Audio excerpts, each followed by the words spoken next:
Imaginarium wrote the book. Communal art and dreaming wide.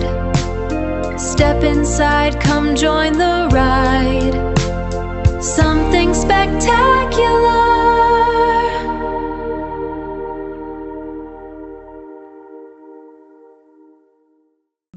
So anyway, we're going to work on Mike's book.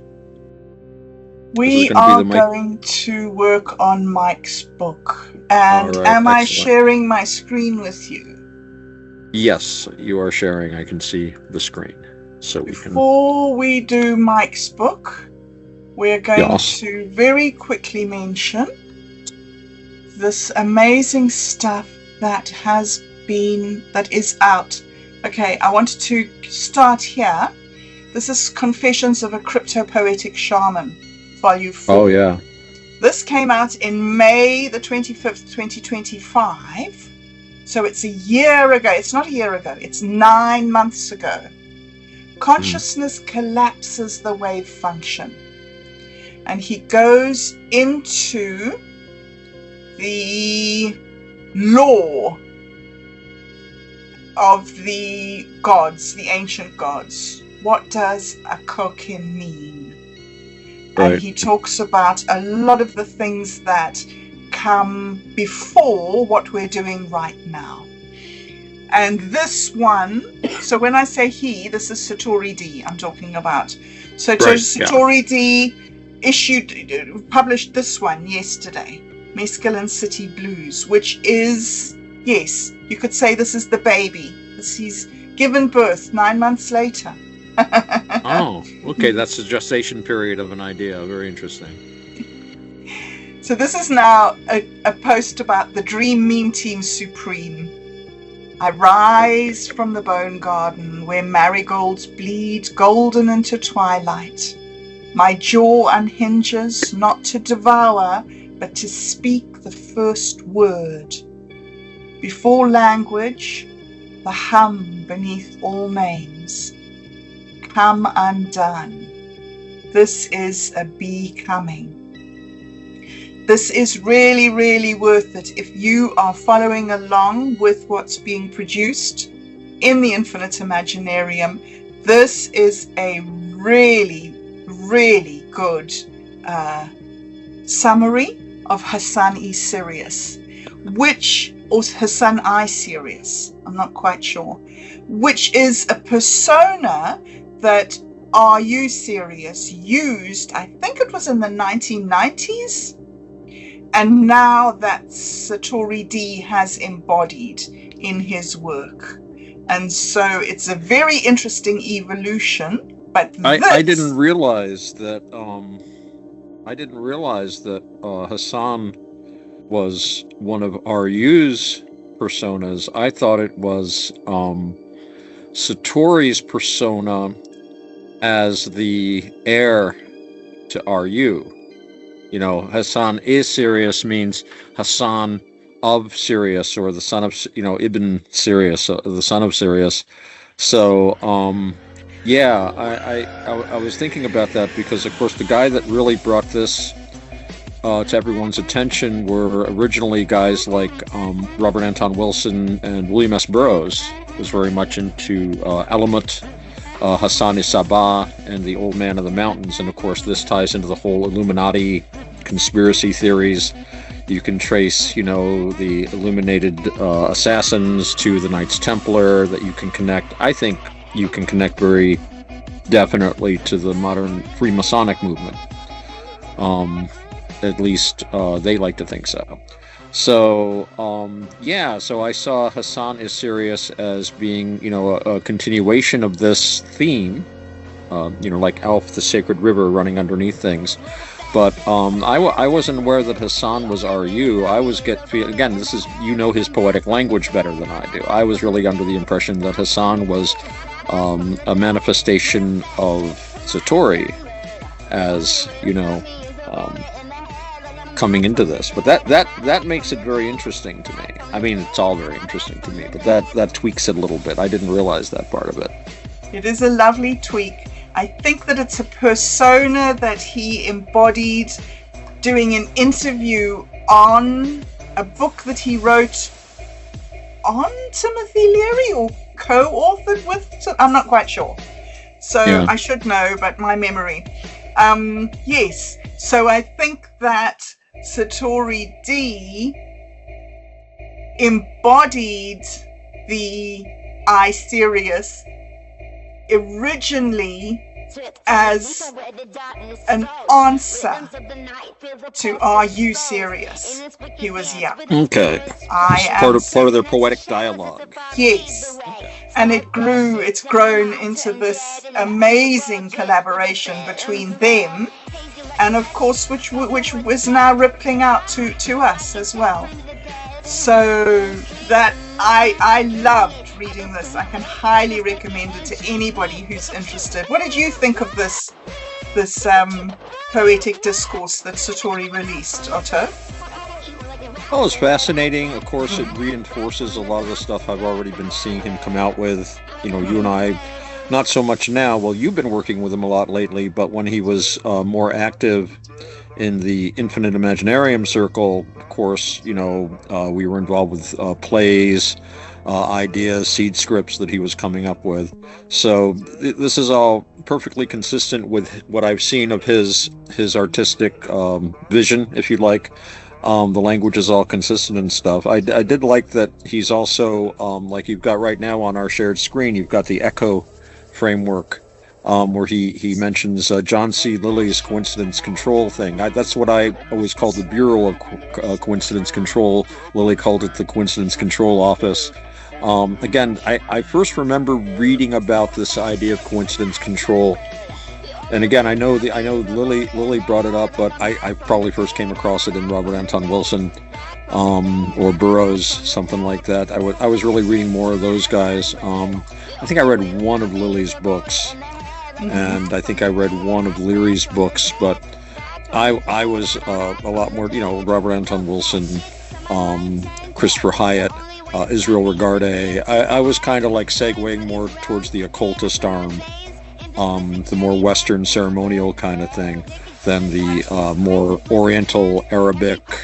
Although an interesting parallel that does occur to me is that when Aleister Crowley, and of course his ideas are all intertwined with all this stuff inexorably, and Crowley was very important to a lot of these guys, even as you know, a terrible example. You know, he's always, you're always aware of Aleister Crowley if you're talking about this stuff. But Crowley, when he didn't create it, we'll argue about it, but when he created what we would today regard as what's called the OTO, the Order of Templars Oriental, or Ordo Templi Orientatis, this was his way of reforming Masonry. It was basically a Masonic group, but he created at least all the lower degrees around this motif of basically the Arabs.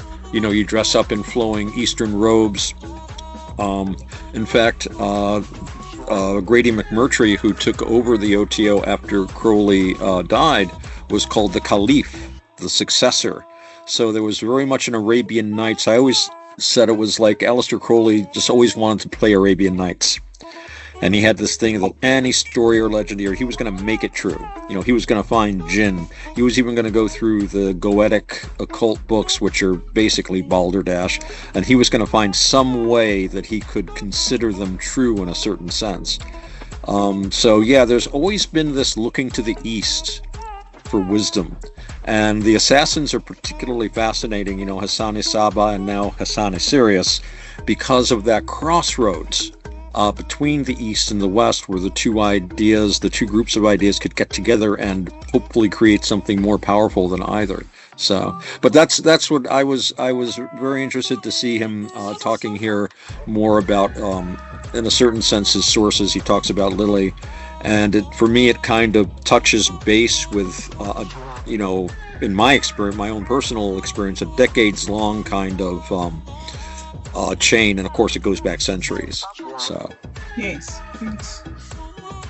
it is actually fascinating, and what's wonderful is also the depth of his practice, SatoriD's practice. because not only is he releasing these blogs and the images, but he also has these amazing videos that he releases to go along with them. Yes, this is again part of the lore. I noticed that when he was doing that. I'm looking at the video and just it's so well done. Everything is spelled correctly. Getting back to what we were talking about earlier about AI. Yes. But yeah, and the cassette, for somebody my age, a cassette is more significant than if they picked up a CD-ROM, something for an optical drive or something. This is still analog, and that there might be a message there too. It's magnetic tape, which is kind of very high tech, but it's also still, this was like the last analog recordings. The last analog music I listened to wasn't on record albums. It was probably on cassette before, CDs basically dominated. So I don't even think I have I'm not sure if I have a cassette player anymore. I might not. Our PA at the studio is so old that it actually has a place to put in a cassette so that you can record your. I don't know anyone that has a cassette. But yeah, that's a beautiful image. I really like that. Yes. The smoldering joint's a nice touch too. It is. It's a joint. I thought it was a cigar. Anyway, it's very interesting. Look, I'm going to play a few minutes of it just for the fun of it, so you can get a little bit of an idea of the. Sounds good. Talking about AI, the AI, when it produces music, it wants to just produce according to its generic template of studio produced music. It wants a verse and a chorus and a verse and a hook and a bridge, and it wants this quality. So to get it to do unusual things is very hard work. And SatoriD has worked for quite a while subverting it, if you like, and getting it to do what he wants instead of what the developers want it to do. And so this is why he calls himself the Flute of the Smoking Mirror, using Mesoamerican ancient god archetypes. Yeah. And the smoking mirror being this thing that's there, and him being the flute, playing it, getting it to translate into human life. So just listen to this, because it's very interesting what he's managed to produce. And if you think it isn't interesting, I suggest that you go and try to do this, because it's impossible.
Okay, so I know we've got a lot planned in the show today and we can't spend a lot of time on this, but it is really, really worth checking out this new evolution and this layering of real world images with AI images, and the amazing depth of the lyrics and the lore. The Black Eagle, At the beginning of the world, the black eagle had nothing but himself, and he was bored. So he died to make another one of him. So there were two of him, so he could interact with things. So that's the story. I'm wondering where he got those words that were incorporated in the one, all those little lines. You can only have a few seconds to read. Fortunately, I'm a fast reader. But I'm kind of wondering if those were some of his own, if he was taking it from his own interior thoughts, if he was just picking up stuff at random on the net. You know, and they reflect, obviously, a lot of the doubts we have about ourselves. So it's interesting that he's you know, looking in that direction. Absolutely. Yeah. The layers of meaning. You could just mine his work for hours and hours and hours and never come to the bottom of how intricate the symbolism is. And some of it is his own, and some of it he's chosen. He's found other people's work, you know, like Burroughs doing the cut up. He's found other people's work that resonates with him and integrated it into his own work. And so therefore there's this sort of collaborative nature to what he does. Yeah. It's also why it's important to understand his poetic vocabulary. So people that are exploring his work, and hopefully they'll be checking out his channel here, which you can see on the screen, SatoriD. It's not readily comprehensible, but nothing worthwhile is readily comprehensible. And that's one of the ways that, you know, that's one of the reasons we explore someone's poetic vocabulary. You know, you start reading them and you really want to know more about what's behind there and understand how they're using these words technically. You know, as you say, he's using Mesoamerican mythological motifs, but he's using them in his own way. You know, they're not, he's not nailed down to every exact little element, but as the people living there today have, he's taken these old traditions and they are given renewed meaning and importance. You know, it's like it's been pointed out, and it's quite true, symbols tend to stay the same for millennia, but the meaning attached to them changes enormously. A great example is the sign of the cross, which means a very different thing today in Rome now than it did 2,000 years ago, 3,000, 4,000. It's always been used. So I think we tend to have a connection to these symbols that goes beyond language, but language gives us our opportunity to manipulate them. So it can be a two-way street. Yes. Fascinating. Perhaps we should ask him to come onto the Quantum Gathering one day and talk about his work and give us some insight. Anyway, I just the Quantum Gathering, or even if we could get him to do a short interview on this very show. Ooh. You know, wow. I'm thinking about like where we need to have some place where we can do talks, and I've been thinking about there's some people I'd like to talk to, and I was thinking about doing something on Otto-matic Pilot because my brother wanted to talk about some things actually, and Panibasa has you know, we always have this, we got to do something soon. But Otto-matic Pilot, I think it's working out really well in the format it's in. I don't know if I want to tweak it too much, so if it's amenable to you, maybe we could talk about getting Satori on here, maybe a few other people. And, that would be fantastic. If it was you and me talking to Satori, we could really focus on the poetic vocabulary bit. Yes. You know, sometimes too many cooks don't spoil the soup, but over-season it a little. Yes, you know? Yes, you're right, you're right. So, Otto, before we move on to the next thing, talk a little bit about Otto-matic Pilot, will you? What's your latest and where are you going next? Well, Otto-matic Pilot is sort of on Otto-matic Pilot, right? I started doing the show, and Roger's been wanting me to do a Buddhist show for him for a long time now. And, you know, right now, this time of the year, I got a little extra time, we'll do this. So I really, like most of my life, I really wasn't quite sure where I was going, but I was going to see how it went. And, you know, I take this Taoist approach. But basically, it's developed into me giving a little talk on a subject that's more or less related to Buddhism as I understand it. And I always stress my ignorance of Buddhism is vast. I'm always open to be corrected. All I can talk about is my current understanding, which changes all the time as I study and practice and so forth. So I'll talk a little bit about that, and then Roger will comment on it, and he usually has a few questions that he's done a bit of research on, and then I'll answer those, and then I say goodnight, everybody. So it's basically a chance for me to rant on a Buddhist subject, which, you know, I do that to a cat, you know, like all by myself. Like, you're clinging, that's why you're suffering. You know, that's what's suffering, you know, and go on about that.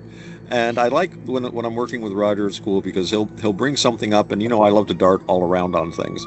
And he'll bring, like, you know, we were talking about this, and he says, well, yeah, and then the Four Noble, yes, the Four Noble Truths, and blah, blah, blah, blah. So, you know, even if I've, like, kind of talked myself out on a subject, he gives me something like, yeah, I can go for 10 minutes on that, 15 minutes on that.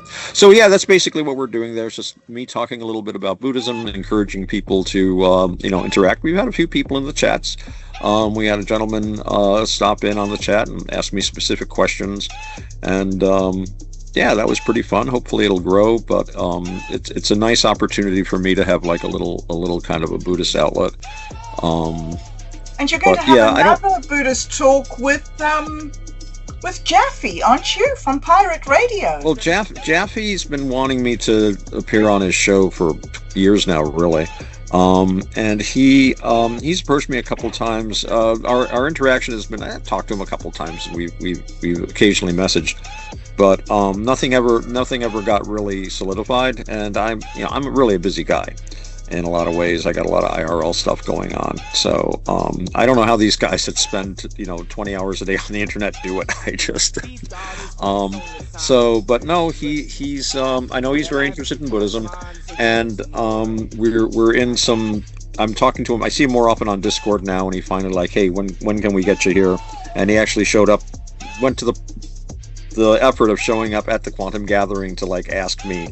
And I said, yeah, all right. And I gave my email, so I'm waiting for an email from him. So there's nothing, I don't have a date or anything like that, but I'll be appearing on at least one show with Jaffe. We'll see how it goes. I'm always interested in talking about Buddhism. I'm always open to being corrected about my Buddhism, and I'm always open for arguing about my ideas about Buddhism, but in a very nice Buddhist, beneficial, meritorious way. So. Yes. Excellent. Well, I think that it's a great show, and I'm hoping to follow it.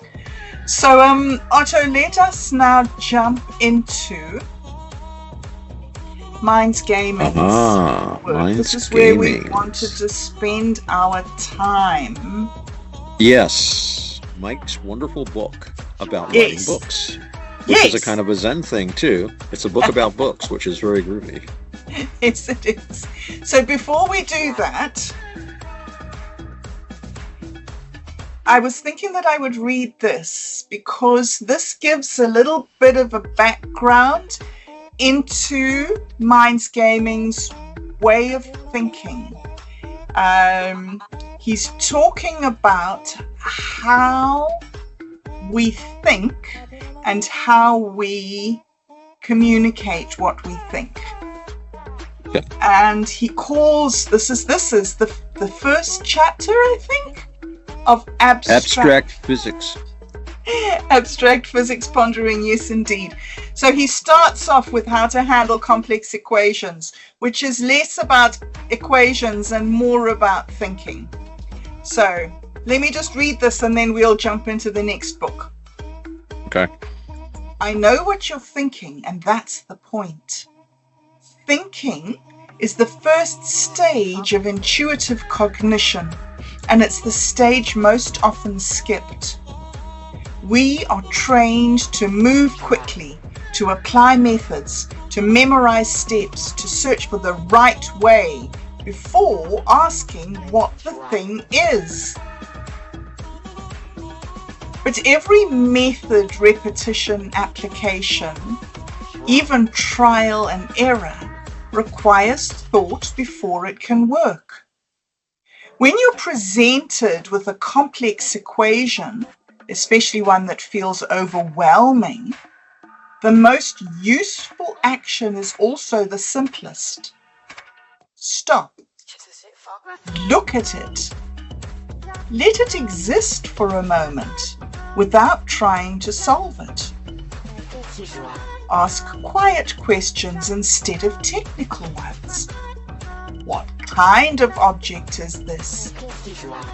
Does it describe change, balance, flow, or constraint? Is it trying to grow something smooth? Is it trying to grow something, smooth something, or limit something? Does it feel static or dynamic? Intuition is not a shortcut. It is a staging area. Before symbols become operations, they are shapes, relationships, tensions. Your mind is remarkably good at sensing these patterns long before it knows how to formalize them. This is where intuition helps, not by giving answers, but by lowering the complexity of the question. The danger of intuitive thinking is not that it's wrong.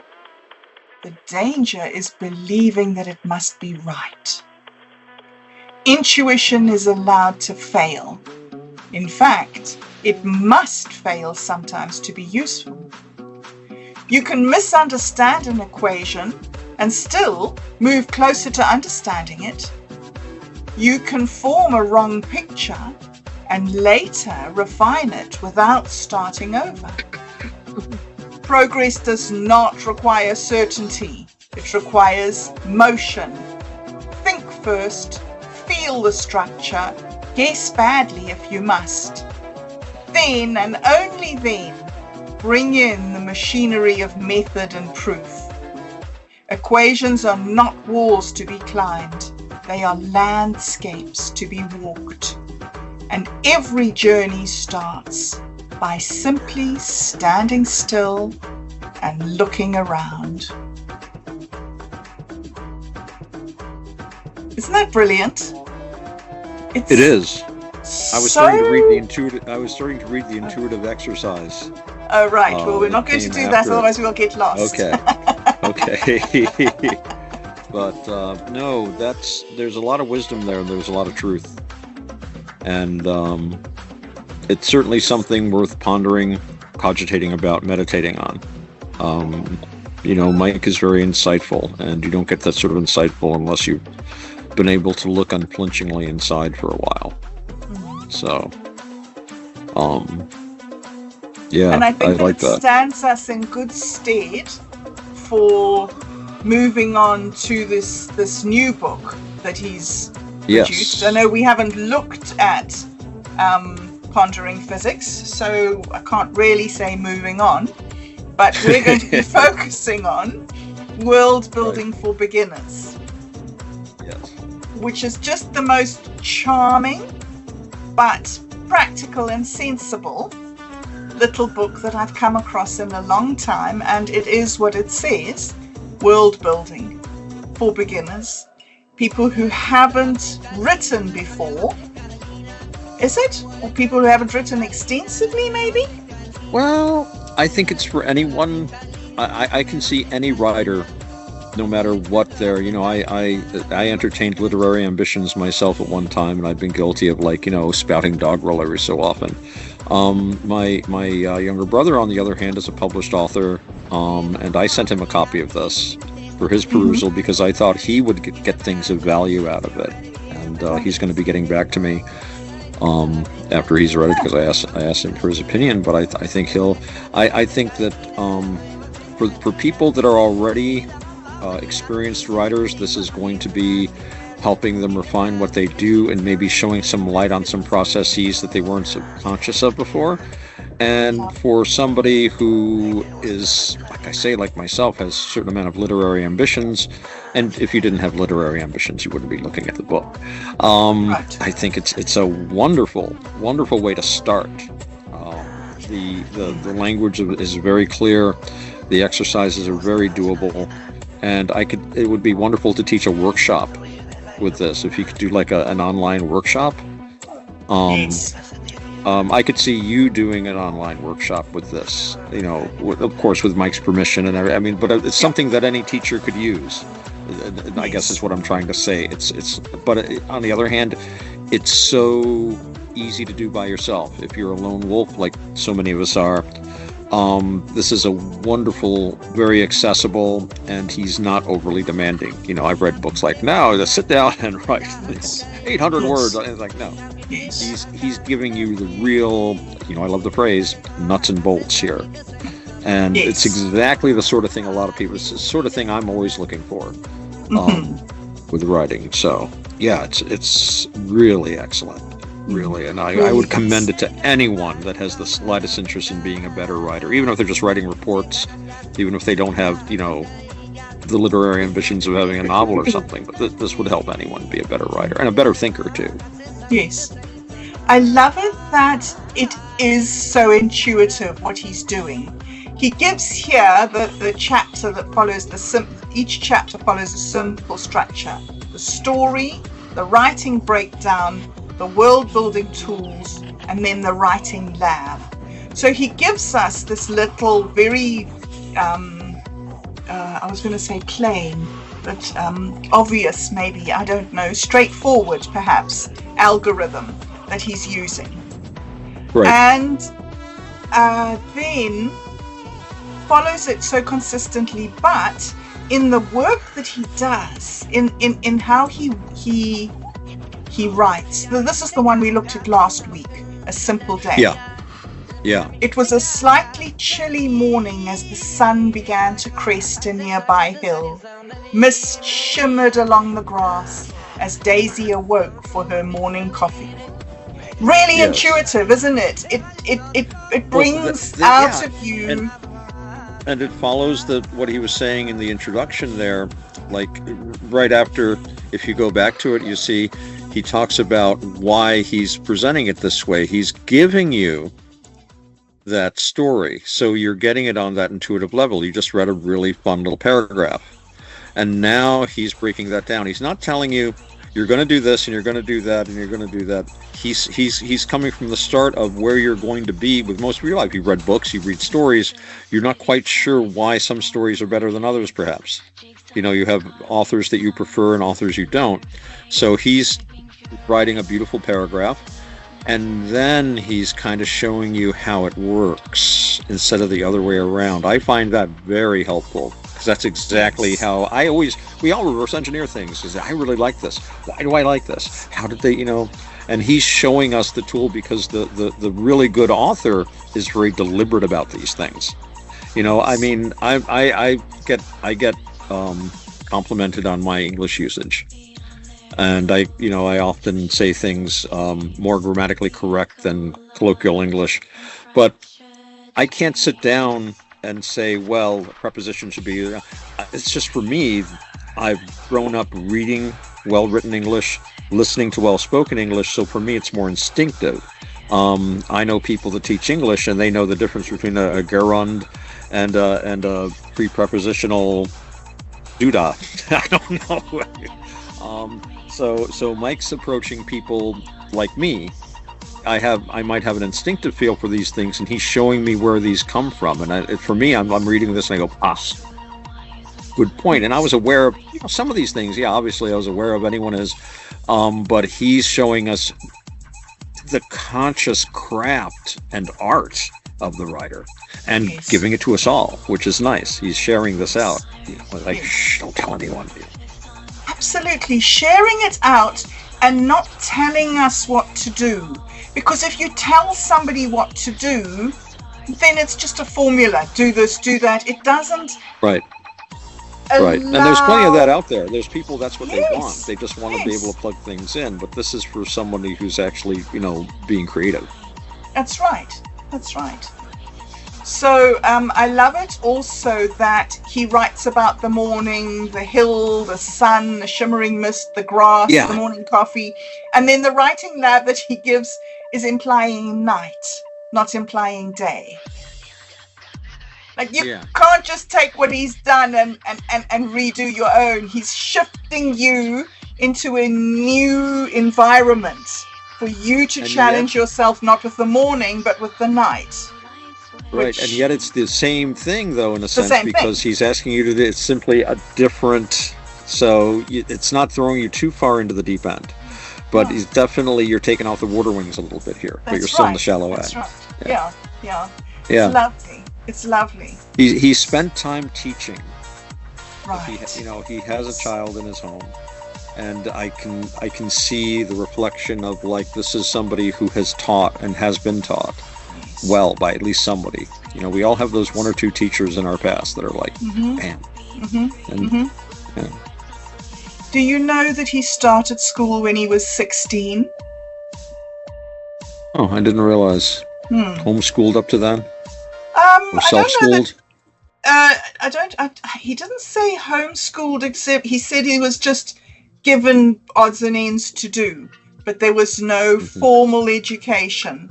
And it was only when he was 16 that he was actually given the opportunity to go and actually learn in a classroom situation with his peers. Wow. And his English teacher was really mean to him and put him down the whole time and said how he couldn't speak English. And he's become an author. Isn't that just... Yeah. And has a wonderful command of the language. Wonderful. And the wonderful command of the metaphor behind the language, Well, there's a lot of depth to the guy. There's a lot of depth to the guy that isn't. Some people, you see them and you meet them and you talk to them and this guy's deep. You talk to SatoriD, it's like, wow. Okay, you can sense the cosmic, Bee Shaman energy, right? You talk to Mike and he's very unassuming, but like I say, you ask him a question and suddenly he opens up the door.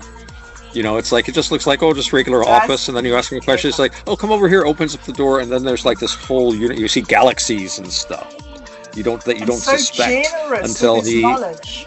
Yeah. And yet it informs all that he does, so you can feel that strength there, but you don't, it's not obvious. And I think, and part of this, I'm, thinking a little bit, when you work in the workaday world, because Mike also has an IRL. He's a successful person of the world.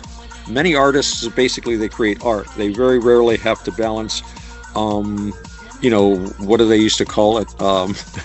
Philistia, the Philistines. You had the Philistines and you had the Bohemians, right? And you get Bohemian types that make their lives as bohemian as possible, but then you get the guys that are like, you see them every day and they're solid citizens and they do their job and they pay their taxes, and then they sit down at their writing desk at night and then bam, you've got like H.P. Lovecraft or Lord Dunsany or something. And Mike's kind of like, it's like the hidden depths sort of thing. He keeps them well hidden, but you just ask him the right question and when he's among friends, and then like I say, he opens the door and it's like, wow, this is cool. And his thinking is informed by such a really solid mythology, isn't it? He's not a superficial person in any way. He's very practical and onto things, and yet he's got this I don't know, is it complexity to his reasoning that is so subtle and so nuanced that it makes everything, I don't know, an adventure when he speaks. It's like, what is he going to say next? I'm reminded of something that Friedrich Nietzsche said, where he said, most people live through too much and think through too little. To which he added, anyone that says I've never done anything is just being silly, or words to that effect. But Mike is somebody who thinks through a lot. And, when I've talked to him, I've been always pleasantly surprised when, I'll see something in his writing, and we've talked to him before about his writing. We've been fortunate enough to get him to discuss his ideas. And I'll notice something, and it'll remind me of a mythological motif or a cultural tradition or something, and I'll bring it up, and then he'll say, oh yeah, and then go on to something that I hadn't expected at all. And I'm like, oh yeah, that too. I mean, he's really thinking outside the box for a lot of this, and it is very, very much informed by his own personal approach to this. He has a wonderfully personal way of, and maybe that has something to do with, like, you know, missing out on the formal education, you know, for the first years of his life. Like his, you know, I've gone on about it before, his liquid motif for the soul, the watery motif, which you can link all the way back to, you know, ancient Mesopotamian ideas, which are the oldest ideas we have records of. And yeah, he really takes these ideas and runs with them in ways that are in some ways new and unique, and yet so powerfully old, old. Yes. And I loved in his underworld where he had shelves of mason jars with souls in them, stacked mason jars. And then the whole thing about the soul and the tea, drinking the tea, you know, the consumption. And we were talking the one time about the water, but then there's like a different water. Yes, different deep types down of water. with another quality, yeah. And I was reminded of that bubble of like ancient, you know, pre-glacial water they found at the very bottom of this incredibly deep freshwater lake. So like this underlying strata is very interesting. But yeah, he's thought through a lot. Let me read this chapter to you, to everyone. Okay. It's his second chapter, Daily Tasks, and it demonstrates exactly what we've been talking about, Mike. This example that he gives shows exactly how he links us to these deeper meanings and feelings. So Daisy's downstairs now, and she's getting on with her life. So Daisy opened her cupboard, reaching for a chipped mug as she yawned and glanced out the window. Outside, a cat lazily lay across the sidewalk. Actions in writing can range from subtle to dramatic. Sometimes world building weakens when too much focus is placed on the action itself. If the narrative lens narrows too tightly, the surrounding world fades from view. Here, we demonstrate how even the smallest action can reveal environment, history, and continuity. The cupboard introduces a functional part of the home. It reinforces that Daisy lives here and interacts with this space daily. Function anchors believability. The world is not only decorative, it is functional. The chipped mug acts as a quiet artifact. Its imperfection suggests time, repeated handling, and attachment. A pristine object can feel newly placed. A worn object carries history. The mug implies that mornings like this have happened before. The window creates a visual bridge between interior and exterior. It allows the reader to remain grounded inside while observing what lies beyond. This maintains spatial awareness without requiring a full scene shift. And the cat resting on the sidewalk expands the environment further. It confirms the presence of streets, open air, and neighborhood life beyond Daisy's home. The world continues outside her immediate action. The yawn slows the pacing. It reinforces the gentle rhythm of morning and humanitizes Daisy without adding additional description. Simple physical gestures can regulate narrative tempo while deepening character presence. Together, these ordinary actions preserve the continuity of the world. Nothing dramatic occurs, yet the environment grows more complete.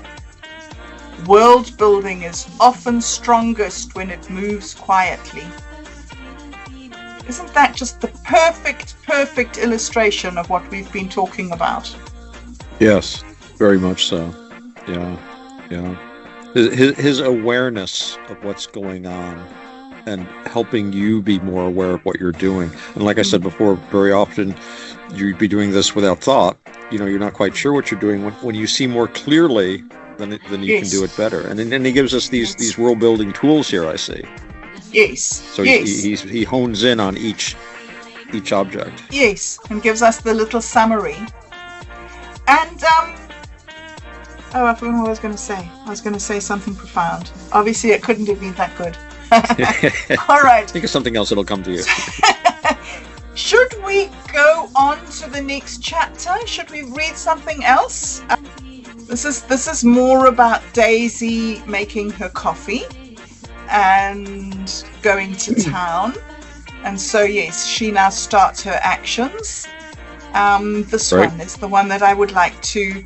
I was thinking that we could maybe work on this a little bit, Otto, between us. And see if we can come up with something, because I thought this might be a fun one to do. She's drunk her coffee. She's gone outside. All right. Okay, let me read it then. Landscaping layers. Daisy put on a light jacket and wool cap before stepping outside her door. A slight breeze brushed across her face as she walked through her gate.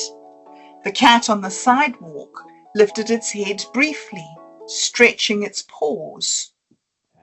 So I'm not going to read the story because we don't want to read the whole book all in one day, but I am going to read the summary of it here. The tools that he's used. The stepping outside. The signals the transition across environmental boundaries. Establishes contrast between interior and exterior space. Then through the gate. Creates a defined spatial marker. Implies ownership, separation, and neighborhood structure. The breeze maintains atmospheric continuity, reinforces sensory realism across scenes, and the cat provides visual continuity and spatial anchoring, confirms persistence of the surrounding world. So he's moved the story along dramatically and taken it from the story of Daisy to the story of the world in just a couple of simple sentences. And the elements like the cat provides visual continuity, spatial anchoring, and confirms persistence of the surrounding world. We've talked about this often enough before. Dependent origination and interconnectedness and everything, but just a cat suggests so many things to us, especially those of us that own cats or have owned cats. When you see a cat, you think litter box, you think brushing, you think fleas, you think veterinary visit. I mean, and none of it is conscious, but again, it does confirms the persistence of the surrounding world. It is letting the reader do so much of the work. It's wonderful. You can look this through the lazy man's lens too. It's like, why do all this writing when the reader can do it so much better? And they'll like you better. Oh, I thought that was cute.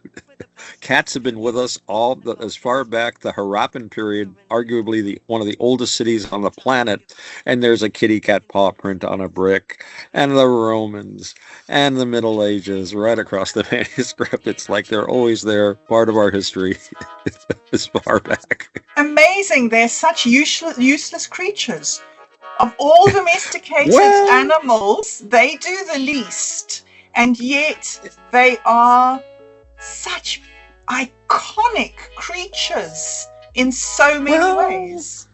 We've talked about this before, but I mean, in our modern society, yes, they're very often, for most people, I think, just like a vanity project. But in the ancient world, cats were very important, and without cats, people would never have been able to accumulate large amounts of grain and other foods because the cats would keep down the mice. And having excess calories is one of the definitions of a civilization. That way you can afford specialized workers. I don't have to grow food all the time. I can write because people will give me food to do the writing.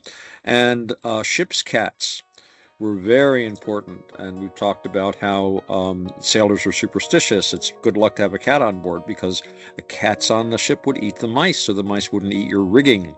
And the cats were also sensitive to storms, so you had a better chance. So they were, I think, an important animal helper, but in the ages of being able to store food hermetically sealed and, rat traps and things like that, their use is not as obvious. Dogs have a bit more obvious use today as like guard dogs and occasionally hunting dogs. But at one time, when we were like little primitive hunter-gatherer bands, having a dog sleeping around the fire with you could warn you before a bear broke into the camp to eat your supplies or something like that. And they were our hunting buddies and stuff like that. So cats are with us for a reason, but yeah, they do have that wonderful, great part of what cats contribute to our lives have very little to do with any physical. It's just their presence. Yeah, definitely. And I love it that in putting this cat in, it's not even necessarily Daisy's cat.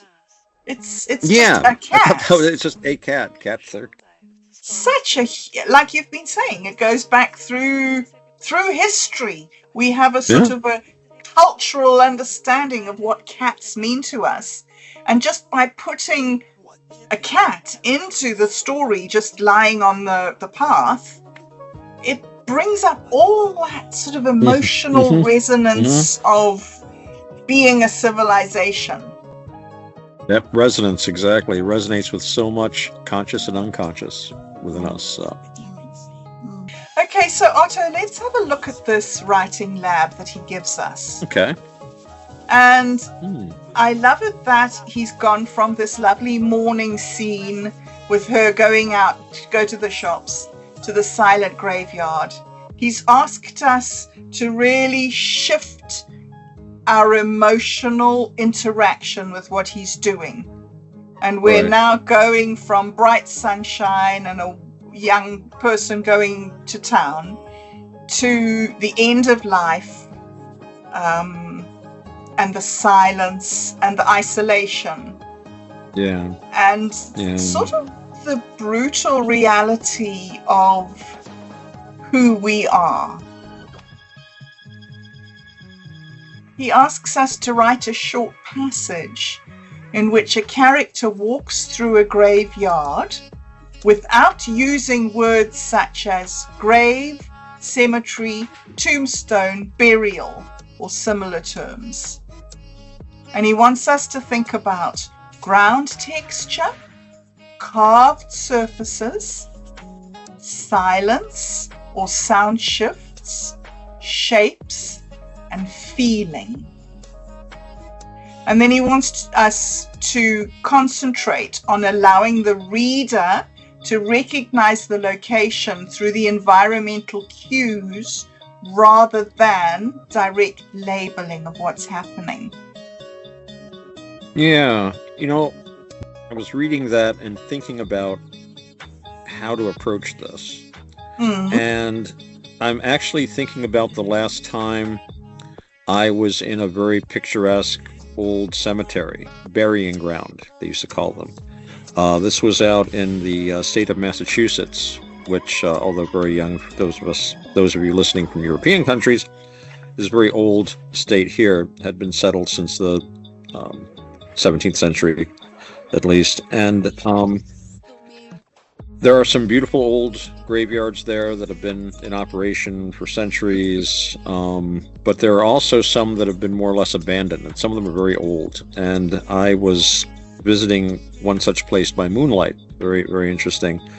And so I was thinking about the cues. And for one thing, what I remember about it was you just had the stone sticking up at odd angles. An old trope is like teeth, coming up. Then I was remembering how the grounds had not been kept. So when you looked out over it, the grass was dead, not very healthy, except in places. In front of each headstone, there was an oblong of very healthy grass. And what was interesting, in front of some headstones, there was no healthy oblong. And in other places, there were healthy oblongs of grass, but no headstones. It was a very old cemetery. You had graves back there to the 1700s, and it probably hadn't been maintained in 50 years, when I was looking at it. Gate creaking. It had something of a wall around it, but it was crumbling. The back wall was very well maintained because on the other side of it was Mount Auburn Cemetery. So this will tell you more or less. You might be able to find it today. I don't remember the specific street, but now Mount Auburn is a cemetery which is a tourist attraction. Some of the biggest names, Mary Baker Eddy is buried there. Longfellow is buried there. Poets, writers, some of the wealthiest people of Massachusetts and the country have been buried there. It's very well maintained. They have a very, very high wall around it, security forces, and there's some amazing, they have a 20-foot Sphinx. They have some of these grave sites that were made by early 20th century Freemasons. They've got like all this Egyptian stuff. It's really beautiful. But behind it is this place that was completely abandoned. So I was thinking in terms of like the grass, the cold, the smell of the leaves that hadn't been raked. This was in the fall. The way the trees clawed up into the sky with their bare branches. And I think like a reference to stones. And he was saying concentrate on carvings. So maybe like, you could mention they used to do like these little winged skulls. It was very popular at a certain era with American funerary art. Hourglasses, flying hourglasses were, like a little hourglass with wings on either side. Rather obvious motif. So that was my thought when I was reading that, what elements I would use. And I was thinking back to my own experience in an old graveyard at night. I was thinking of a time when my parents lived in Barberton and I would visit them. And after lunch on Sunday, they would go for a walk to the dead center of town. Dead center. We would walk through the graveyard, and the grass was very rough, and it wasn't a lawn. It was mown, right. But it wasn't lawn. And yet, then, as you say, these little tended patches with fresh flowers and grass. Greenery, the attention, and people, and then the next one would have some plastic flowers that had been there for a while. That this guy wasn't coming around every time. He wasn't bringing fresh stuff. He'd got something to last. And then the next one where there was an empty vase or a broken vase or nothing, or maybe just a stone with nothing more than a stone. And interesting. That would be a very good. Yeah, that I could see that would help set. That floral thing. Flowers are strangely important in graveyards. I wonder what that is. Is it the briefness of life? Is it one of the oldest graves we have? I believe dating back to the Stone Age. The person was buried with flowers. Oh wow! Really? This is interesting. Jewelry and flowers. Good heavens! Okay, I knew about the jewelry. did not know about the Yeah. flowers. Wow. Yeah, I'm remembering something I read. I mean, I could go look it up. And to be fair, it's probably something I read about 40 years ago, so who knows if they reinterpreted the evidence and stuff. Yes, But yes. yeah, that was one of the earliest, and it was, cited as obviously people caring about people in the afterlife kind of deal. Flowers, of course, are a spring thing, that rebirth. So, Right. and the other half of it is they do smell pretty good. So if you're dealing with, depending on what your funerary ceremonies are, some cultures got people buried very, very quickly, especially the desert cultures, within so many days or so many hours. But other cultures had more traditions of wakes and keeping the body around for a while. I think they carted poor Alexander the Great's body around for months. They were fighting over who was going to get to bury him because it would be the biggest tourist attraction of the ancient world. So there's that too, yeah. And that's also, when you're talking about the different graves having flowers or not, that's contrast. We can speak indirectly about things through these contrasts without specifying them, because the reader will fill in from their own experience of what you're talking about. Right. So. I like that the silence is a feature that he specifically mentioned.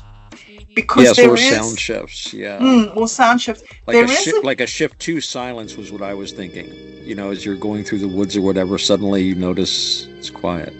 Yes. There's a strange silence in graveyards.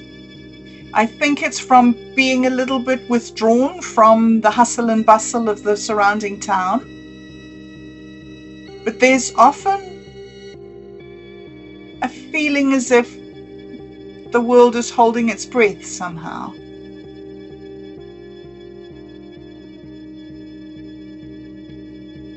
It's certainly an aspect of the silence is an inner silence of your own. I think thoughts are stilled. Remember when we were talking in the Seventh Seal about how Western culture spends most of its time looking away from death, and the one of the shocking things about that movie at that time, and today is a little different, but was death was in every scene, sometimes quite literally, but there'd be a reminder, a skull, of this or that. And when this is brought to your attention, you must needs think of it, or at least stop thinking. And I think when we're in a cemetery, in a graveyard, it's really hard to live, take identity in those imaginary becoming worlds of I'm going to live forever. What did Fry say on Futurama? Through denial, I'm immortal. Well, you can't be in denial anymore when you're there, especially if you have friends or family that are there. And I think this does cue an inner silence, because you don't know what to say. All your usual stories and stuff, they all fall flat here. These are the final questions, as they used to say, So, and also that's silence, yeah. Yes. My mom always used to say that a relationship is a conversation, and death ends that conversation, doesn't it? It's you can still talk to the person, but they're not talking back anymore. So you've got that sort of gap in your life where you no longer have the advice or the reassurance or the love or whatever it was. It's just not there. And so there is a sort of like you say, an inner silence, not just an inner silence of your heart, but also an inner silence of your mind, where that relationship has been ended, changed, maybe shifted. You can still think of that person and even still gain from their wisdom, but they're not going to tell you anything new or do anything unexpected. Yes. So what they tell you is in silence. You can no longer, the conversation as such is ended. Yes. Otto, there's one more thing here that we haven't mentioned, and that's the feelings. The feelings of being in a graveyard. Even if you're in a graveyard where there is nobody that you know present, it brings something to the fore, doesn't it? To be surrounded by those history of well, not just the famous people like you were talking about earlier, but the common man, you know, everybody's all together in the one place. It's we're all equal in the that end. was the dance of death. You know, you had everyone from the bishop and the king down to the carter and the peasant and the actor even. So it does. It's something that makes you stop living in that illusion that you're never going to die. And you do have some groups of people, you know, trying to remember the order in Rome that they have memento mori. Each monk has a skull of a previous monk. They're all labeled, you know, so they go back and that is you think about this guy and you think about his life and you think that you're going to be like this on another monk's desk one day. It's very difficult for most people to live a life where you're keeping that, or a Buddhist bhikkhu, you know, is supposed to think about death every day, all the time. Every morning you get up, this could be my last sunrise. Every night before you go to bed, this could be my last sunset. Let me do something good in this time. But for most human society, I mean, it wouldn't function very well like that. I mean, we have all these illusions. It's been said, you know, we go on about how modern society is predicated on people being asleep. It's predicated, we go on about the church. You know, the church, you don't hear them going on about the 7 deadly sins anymore because most of them are very necessary for the function of a capitalist society. And in fact, our society is predicated on the fact that people are going to be, you know, greedy, people are going to be avaricious, or they're going to be gluttonous or lazy or this or that. You know, why would you walk 3 blocks down to the store where you can like buy this amazing car for only so much down payment, So, but that when you get to the grave, you know, so much of this seems so silly. And I think that's the point of it for these monks, for these contemplatives, because it clears out so much wasted time. You know, I was listening to a lecture the other day where the guy was saying how very often somebody will get they'll go to the doctor and they'll say, well, you've got like a year, you've got 6 months or something, and they suddenly focus. They drop a lot of unnecessary stuff. They see a lot of stuff as really unimportant. And I was just speaking earlier today, I was saying, you know, think of the guy that goes to the doctor, the young man who's a hypochondriac, you know, and he's, the doctor, what's wrong with me? He says, I'm afraid you've only got about 60 or 80 years left. And it's kind of a joke, but we should really think about that. You know, we've only got 60 or 80 years left. In our case, maybe a good 30 good ones and maybe 10 not so good. You know, it seems like a lot of time, but it's 22,000 days or so, and it's not a bad thing to keep in mind when we're making decisions about stuff. It can cut away a lot of stuff. Yeah. Yes. Oh God, I didn't expect to be here. Yes, and you know, old age isn't something you recover from. It's not like, you know, you have the flu and then you feel better. Once you start feeling old, it gets worse and worse, and you need to adopt a completely different mindset. This is not going to end. This is not just a rough patch. This is now.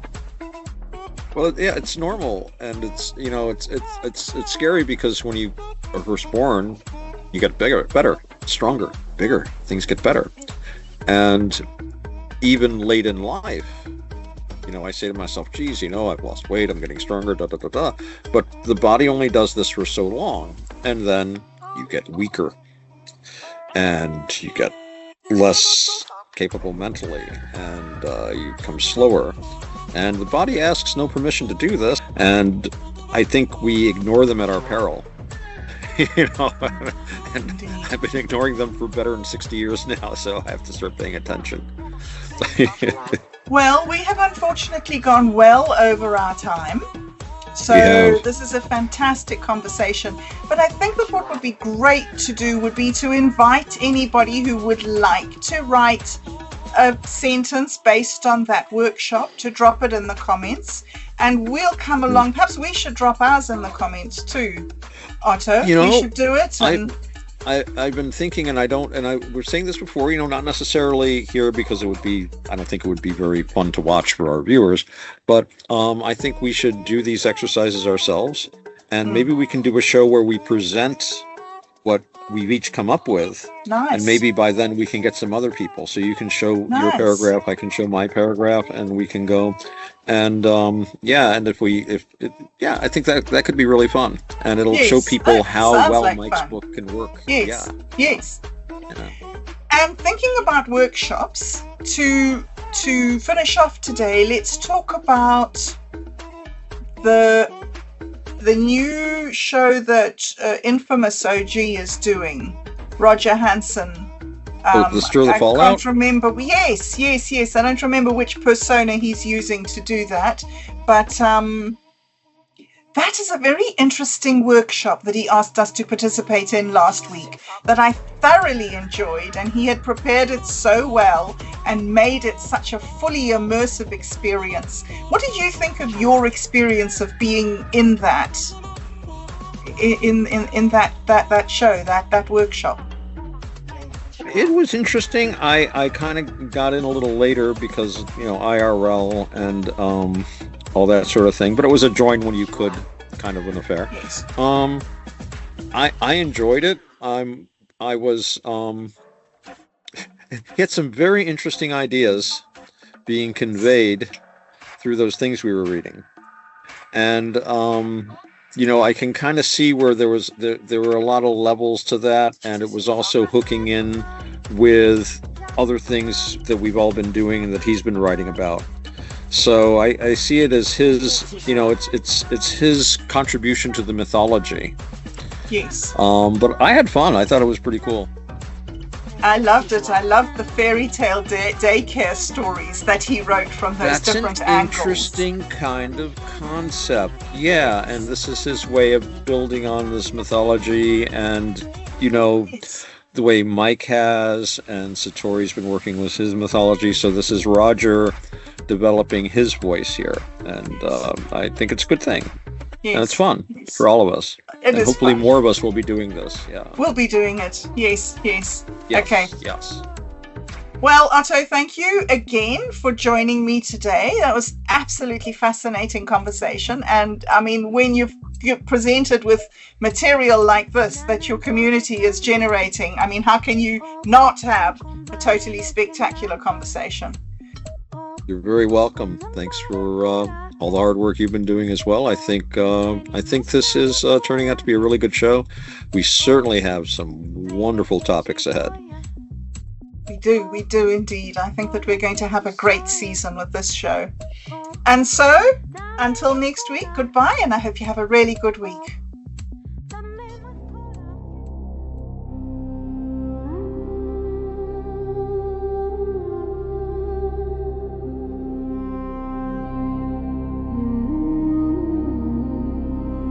Look in the glass. What do you see? Ash in the hand, a locked destiny.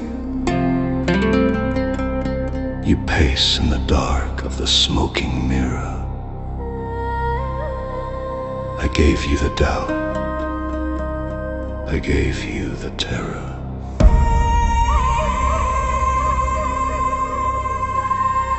But when the salt flower opens, the butterfly knows. The nectar is blood where the pollen way grows. I bring the obsidian, I bring the blade, to sever the fear that your history made. The great God I am.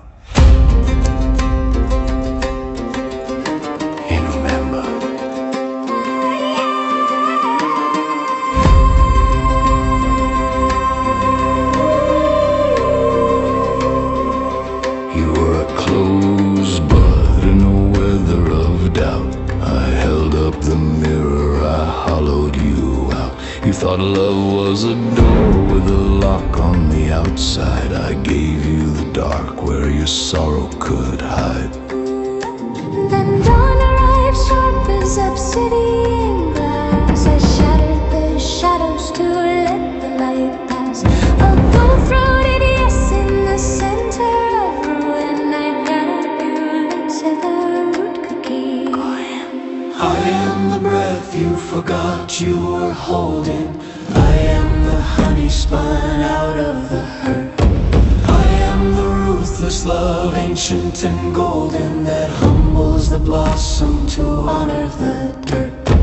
I am the pollen way, traveling onward, never to capture but only to bless. When the soul flower opens, I do not take, I become how the light moves through flesh.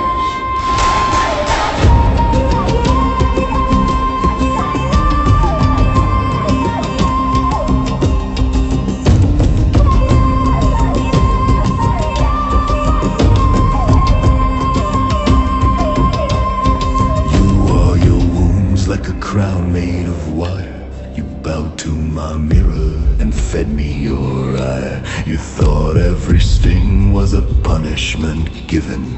No, it's the bright needle that stitches the living. Healing is never a gentle suggestion. It's a drum in the blood, an impossible question. We'll stop rehearsing the ending you hate and let your new body arrive at the gate. I am the breath you forgot you were holding.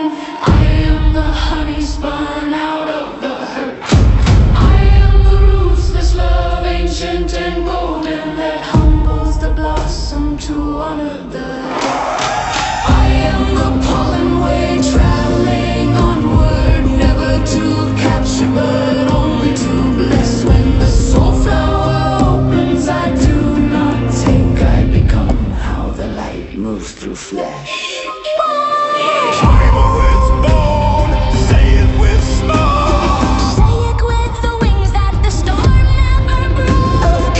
I am the map drawn in starlit things. I strip the illusion, I sever the chain. I am the part that clears out the space. I am the future that stands in this place.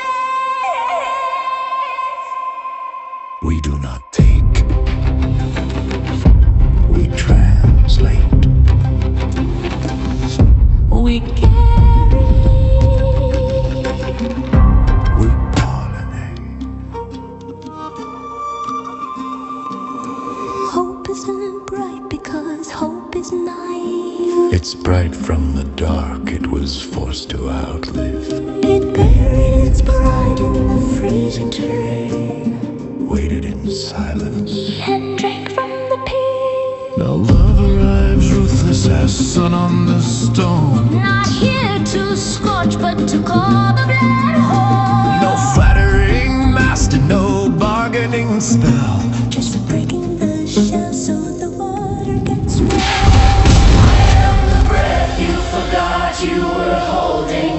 I am the honey spun out of the hurt. I am the ruthless love, ancient and golden, that humbles the blossom to honor the dirt. I am the pollen way, traveling onward, gold on my mouth and the dawn in my chest. When the soul flower opens, I do not take, I become how the world learns tender. If you tremble, If you sting the light. I carry the fire without burning the house. I carry the light without blinding the eye. Until even the dark Until even the dark